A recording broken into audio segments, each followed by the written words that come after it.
Hello everyone. आज का topic है मेट्रोरेजिया। आज हम पढ़ेंगे metrorrhagia. Metrorrhagia simply means irregular bleeding irrespective of amount और ड्यूरेशन। ये एक इरेगुलर अनियमित ब्लीडिंग होती है, अनियमित रक्त स्राव होता है जिसमें कितने अमाउंट में ब्लीडिंग हो रही है, कम हो रही है, ज़्यादा हो रही है, इससे कोई मतलब नहीं है। ना ही इसका ड्यूरेशन कितने दिन तक रह रही है, इससे कोई मतलब है। ये सिर्फ एक इरेगुलर ब्लीडिंग को मेट्रोरेजिया बोलते हैं, जो कभी भी हो सकती है और किसी भी अमाउंट में, कम या ज़्यादा किसी भी अमाउंट में हो सकती है। Defined as irregular acyclic bleeding, जिसकी कोई साइकिल नहीं है, एक पर्टिकुलर टाइम पीरियड में नहीं हो रही है, उसको बोलते हैं acyclic bleeding from the uterus. इसका amount of bleeding is variable, that is the same thing कि कम हो रही है या ज़्यादा हो रही है, स्पॉटिंग हो रही है या पूरे पीरियड्स की तरह हो रही है, इससे कोई मतलब नहीं है। ये वेरिएबल हो सकता है, चेंज हो सकता है, कभी ज़्यादा भी हो सकती है, कभी कम भी हो सकती है। Irregular bleeding in form of contact bleeding या फिर इंटरमेंस्ट्रुअल ब्लीडिंग, इन दोनों को, contact bleeding and intermenstrual bleeding, इन दोनों को भी मेट्रोरेजिया में ही इंक्लूड किया जाता है। जैसे कि ये कभी कभी ये जो इरेगुलर ब्लीडिंग, अनियमित ब्लीडिंग है, ये कॉन्टैक्ट ब्लीडिंग के फॉर्म में भी हो सकती है। कॉन्टैक्ट ब्लीडिंग से मतलब ये है कि अगर कोई इरोज़न है यूट्रस में या सर्विक्स में, अगर कोई पॉलिप है या कोई भी ऐसी कोई पीआईडी में के केस में भी हो सकता है, जब पीआईडी काफ़ी टाइम पुरानी क्रोनिक पीआईडी हो जाए, उस केस में भी हो सकता है। या फिर किसी किसी को आफ्टर पोस्ट क्वाइटल ब्लीडिंग होती है, पोस्ट क्वाइटल कॉन्टैक्ट ब्लीडिंग भी हो सकती है कि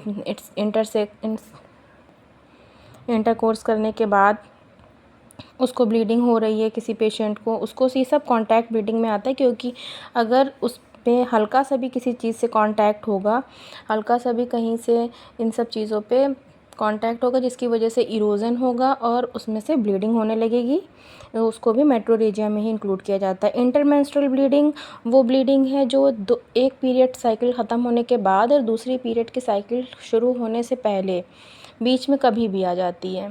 यानी कि पीरियड का एक हफ़्ता हुआ ख़त्म हुए और फिर अभी 10 दिन भी नहीं बीते थे कि पेशेंट को फिर से थोड़ी सी स्पॉटिंग या फिर पूरा एक दिन का पीरियड के जैसा, ये सब हो सकता है। मीनोमेट्रोरेजिया is a term applied when bleeding is so irregular and excessive that menses cannot be identified at all. Irregular and heavy bleeding, मीनोमेट्रोरेजिया एक वो टर्म है या वो ब्लीडिंग है जिसमें इतनी ज़्यादा हैवी ब्लीडिंग होती है और इरेगुलर ब्लीडिंग होती है, अनियमित होती है और साथ साथ में हैवी पीरियड्स होते हैं और इतनी ज़्यादा इरेगुलर और इतनी ज़्यादा हैवी अमाउंट में और इतने ज़्यादा दिन तक चलती है कि पेशेंट का पीरियड्स कब आया और कब ख़त्म हुआ उसको पता ही नहीं चल पाता है। वो क्लियरली बता ही नहीं पाएगी कि उसका पीरियड कब शुरू हुआ था, फिर कब ख़त्म हो गया। मीनोमेट्रोरेजिया में इसमें इतनी ब्लीडिंग, पेशेंट को हैवी ब्लीडिंग होती है और ये ब्लीडिंग कभी भी हो सकती है। 2 पीरियड्स की साइकिल है, उसके बीच में भी हो सकती है और ऐसा भी हो सकता है कि उसको एक नॉर्मल पीरियड आ रहा है जिसमें 4 डेज़ उसको नॉर्मल ब्लीडिंग हुई, फिर 2 डेज़ के लिए बंद हो गई, फिर अचानक से ब्लीडिंग हुई तो वो ज़्यादा अमाउंट में होने लगी, जिसमें उसको ज़्यादा पैड लेने ही पड़ रहे हैं, पैड ज़्यादा यूज़ हो रहे हैं। ये पेरीमेनोपॉज में भी हो सकता है, पेरीमेनोपॉज की पेशेंट है, मेनोपॉज होने वाला है, उस केस में भी हो सकता है। फाइब्रॉइड्स के केस में भी हो सकता है।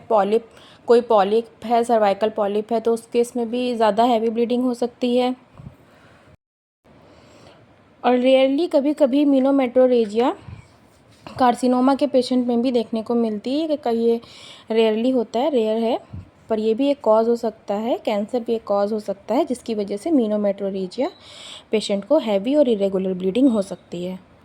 Causes of contact bleeding, contact bleeding के कॉजेज़ में फर्स्ट कॉज है कार्सिनोमा सर्विक्स का कैंसर। इस केस में सबसे पहले क्या होता है कि कार्सिनोमा सर्विक्स में कॉन्टैक्ट ब्लीडिंग इस वजह से भी हो सकती है कि अगर कोई पेशेंट कार्सिनोमा या कैंसर की पेशेंट है और वो इंटरकोर्स करती है तो उसको सेक्स करते टाइम पर भी ब्लीडिंग हो सकती है। और अगर वो पर वजाइनम एग्जामिनेशन उसका हम करेंगे तो उसको उस टाइम पर भी ब्लीडिंग हो सकती है, बिकॉज़ जो उसमें जो कैंसर सेल्स डेवलप हो गई हैं वो इतनी वीक होती हैं कि अगर उसको हल्का सा भी टच करते हैं तो उसमें से ब्लड इजेक्ट करने लगता है, जिसकी वजह से ब्लीडिंग हो सकती है। कार्सिनोमा सर्विक्स में कुछ और चीज़ें भी देखी जाती हैं, जैसे कि इसमें इंटरमेंस्ट्रुअल ब्लीडिंग भी हो सकती है, पीरियड्स की 2 साइकिल के बीच में भी ब्लीडिंग हो सकती है, हैवी ब्लीडिंग हो सकती है, मीनोरेजिया हो सकता है, कमर में दर्द हो सकता है, बैक पेन और पेल्विक रीजन में भी पेन हो सकता है। साथ साथ इसमें यूरिन लाइक डिस्चार्ज और फाउल स्मेलिंग डिस्चार्ज भी पाया जाता है पेशेंट में।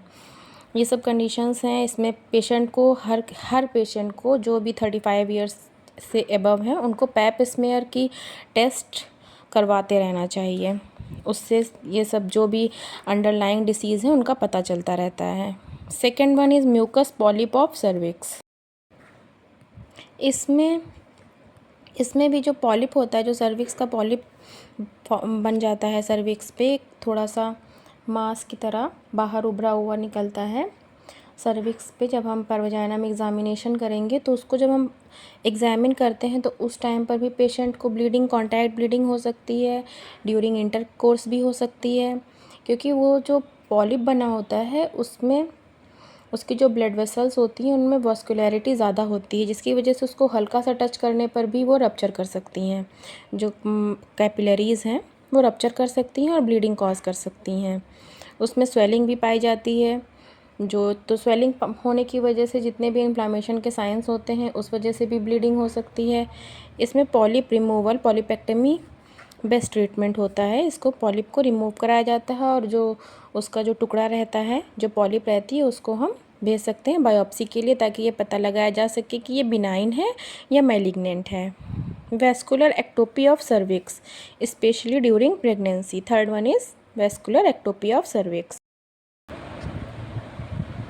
Third one vascular ectopy. इसमें क्या होता है कि पेशेंट जो है बताती है कि उसको ब्लीडिंग हो रही है और उसकी प्रेगनेंसी है, और उसको जब भी वो किसी भी तरह का सेक्सुअल कांटेक्ट बनाती है या फिर कभी कोई भारी काम करती है, कुछ वज़न उठाती है, तो उसको परवजाइनम ब्लीड होने लगता है। तो जब हम उस पेशेंट को चेक करेंगे तो हम ये देखेंगे कि इसमें परवजाइनम एग्जामिनेशन करने में ये पता चलेगा कि एक्चुअल में जब प्रेगनेंसी होती है तो सर्विक्स में जो ब्लड फ्लो होती है, जो उसकी ब्लड सेल्स होती हैं, वहाँ पे जो blood capillaries, minor blood cells पाई जाती हैं, उनमें वैस्कुलैरिटी बढ़ जाती है, क्योंकि because of the increase in the estrogen hormone, क्योंकि प्रेगनेंसी में एस्ट्रोजन हार्मोन का लेवल भी बढ़ जाता है, जिसकी वजह से जो ब्लड कैपिलरीज़ हैं उनमें ब्लड फ्लो भी बढ़ जाता है। और जब भी हम परवजाइनम एग्जामिनेशन करेंगे तो एग्जामिनेशन के टाइम पर भी ब्लीडिंग हो सकती है पेशेंट को, ड्यूरिंग सेक्सुअल कांटेक्ट भी हो सकती है, और अगर कभी कोई वो भारी वेट उठाएगी या कोई वेट वाला काम करेगी तब भी उसको ब्लीडिंग हो सकती है, क्योंकि वो माइनर जो ब्लड कैपिलरीज़ होती हैं उनके रप्चर होने की वजह से वो ब्लीड होती है। So this is also the cause of contact bleeding. Infections में ये क्लेमाइडिया का इन्फेक्शन है या ट्यूबरकुलर सर्विसाइटिस का इन्फेक्शन है, इसमें भी ब्लीडिंग हो सकती है, कॉन्टैक्ट ब्लीडिंग पाई जा सकती है। क्योंकि कोई भी टाइप का इन्फेक्शन होता है तो वहाँ पे इन्फ्लामेशन या इन्फेक्शन होता है तो वहाँ पे इन्फ्लामेशन के सारे साइंस होते हैं, जिसमें से जो स्वेलिंग का साइन है वो भी होता है, और स्वेलिंग जब बढ़ती तो वैस्कुलैरिटी इंक्रीज, द सेम कॉज, तो वैस्कुलैरिटी इंक्रीज़ करेगी। और अगर कोई भी कांटेक्ट में आएगा या ड्यूरिंग इंटरकोर्स सेक्सुअल कांटेक्ट में या फिर पेल्विक जो टेस्ट करेंगे, एग्जामिनेशन करेंगे परवजाइनम, उस टाइम पे कांटेक्ट ब्लीडिंग हो सकती है पेशेंट को। सर्वाइकल एंडोमेट्रियोसिस, इसमें भी कांटेक्ट ब्लीडिंग पाई जाती है। Causes of acyclic bleeding. Acyclic bleeding यानी कि जो अनियमित ब्लीडिंग होती है, जिसका कोई टाइम नहीं होता है, उसके क्या कारण हो सकते हैं। First one is dysfunctional uterine bleeding.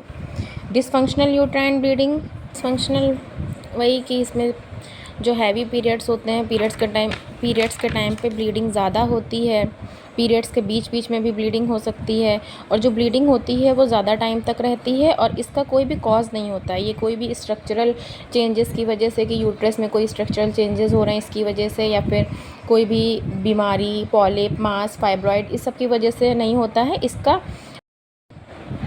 ये ब्लीडिंग मोस्टली एडोलेसेंस में प्यूबर्टी की जब स्टार्टिंग होती है उस टाइम पर हो सकती है, जब शुरुआती पीरियड्स स्टार्ट हुए होते हैं और उसको रेगुलेट होते होते 1 साल या 2 साल का टाइम लग जाता है, तो उस टाइम पर भी काफ़ी हैवी ब्लीडिंग और पीरियड के टाइम से पहले भी हो जाती है। कभी कभी पीरियड्स के 2 पीरियड्स के बीच में ब्लीडिंग हो सकती है, ये सब होता है। या फिर चाइल्ड बर्थ के बाद में, प्रेगनेंसी हुई, बच्चे की डिलीवरी हुई, उसके बाद में भी हो सकता है। अबॉर्शन है उसके बाद में हो सकता है। और कभी कभी मेनोपॉज से पहले अगर किसी पेशेंट को या किसी औरत को आने वाला है, मेनोपॉज की एज हो गई है, तो उससे 3-4 साल पहले से भी ये कंडीशन डेवलप कर सकती है डिसफंक्शनल यूट्राइन ब्लीडिंग की।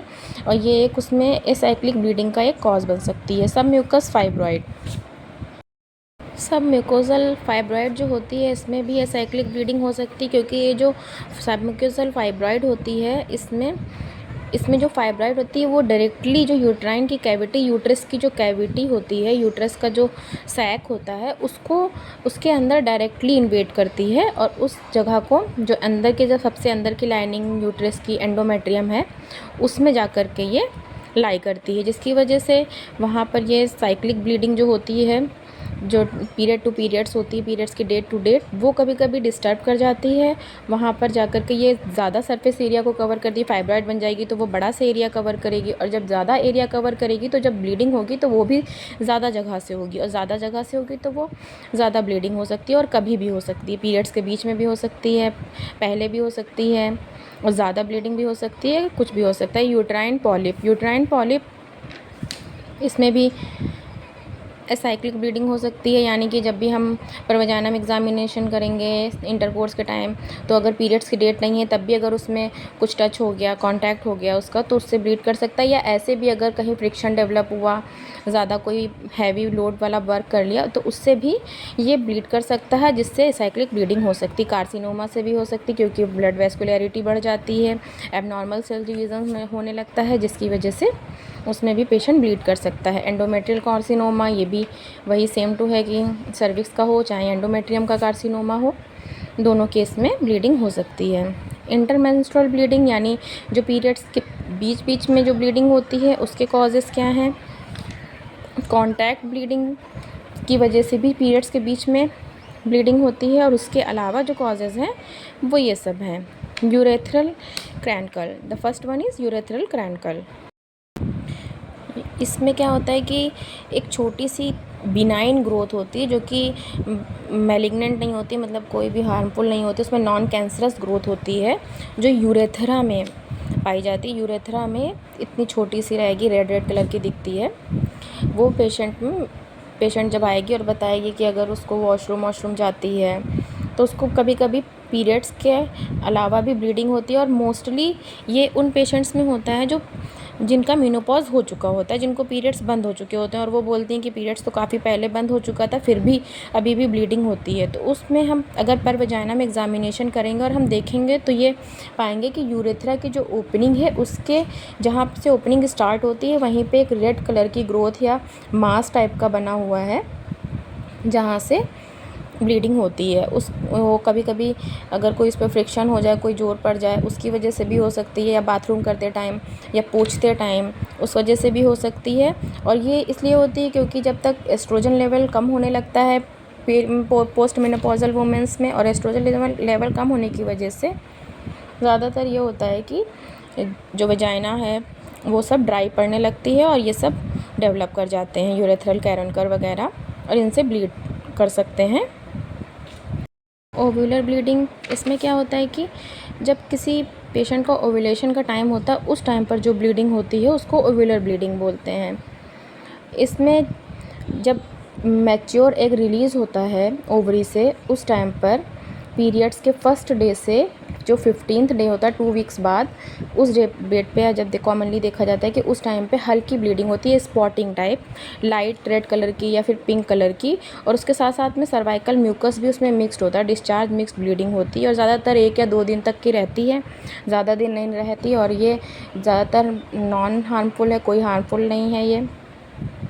और ये इसमें साथ में जैसे ओव्यूलेशन के टाइम पे पेट में दर्द, हल्का फुल्का दर्द रहता है पेट में या कमर में, उसके साथ साथ ये प्रेजेंट करती है। इसको वो इंटरमेंस्ट्रुअल ब्लीडिंग बोल सकते हैं। Breakthrough bleeding in pills use. अगर कोई पेशेंट नो कॉन्ट्रासेप्टिव पिल्स ले रही थी प्रेगनेंसी को ना रुकने के लिए, और अगर उसने बीच में एक आध दिन का गैप कर दिया, क्योंकि 21 डेज़ की पिल्स होती हैं, अगर उसमें एक भी दिन का गैप हो जाए या टाइमिंग इधर उधर हो जाए तो उससे भी बीच बीच में ब्लीडिंग या स्पॉटिंग हो सकती है। IUCD है, अगर यूट्रस में इंट्रायूट्राइन कॉन्ट्रासेप्टिव डिवाइस लगा रखी है, कॉपर टी लगा रखी है, मल्टी लोड लगा रखी है, तो इस वजह से भी वो जब तक सेटल नहीं होती तब तक बीच बीच में पीरियड्स को ब्लीडिंग होती रहती है। डेक्यूबिटस अल्सर में, प्रेशर अल्सर में, डेक्यूबिटस अल्सर या प्रेशर अल्सर, इसका डायरेक्ट लिंक नहीं है इंटरमेंस्ट्रुअल ब्लीडिंग से, पर इसमें क्या होता है कि अगर यूट्रोवेजाइनल प्रोलैप्स हो गया जिसकी वजह से जो ब्लड वेसल्स हैं या वेन्स हैं वो एक जगह पर वो इधर उधर थोड़ा खिंच जाती है, उनमें खिंचाव पैदा हो जाता है, जिसकी वजह से क्या होता है कि ब्लड जो है एक जगह इकट्ठा होने लगता है जिसकी वजह से इंटरमेंस्ट्रुअल ब्लीडिंग हो सकती है। या फिर अगर पेशेंट को डायबिटिक है या फिर का कोई लंबी बीमारी, पुरानी बीमारी रही है, तो उन केसेस में भी उसका जो हार्मोनल बैलेंस है वो डिस्टर्ब हो जाता है और उसकी वजह से भी इंटरमेंस्ट्रुअल ब्लीडिंग हो सकती है। इसका कोई डायरेक्ट लिंक नहीं है। पॉलीमेनोरिया या एपिमेनोरिया। Polymenorrhea is defined as cyclical bleeding where the cycle is reduced to an arbitrary limit of less than 21 days and remain constant at that frequency।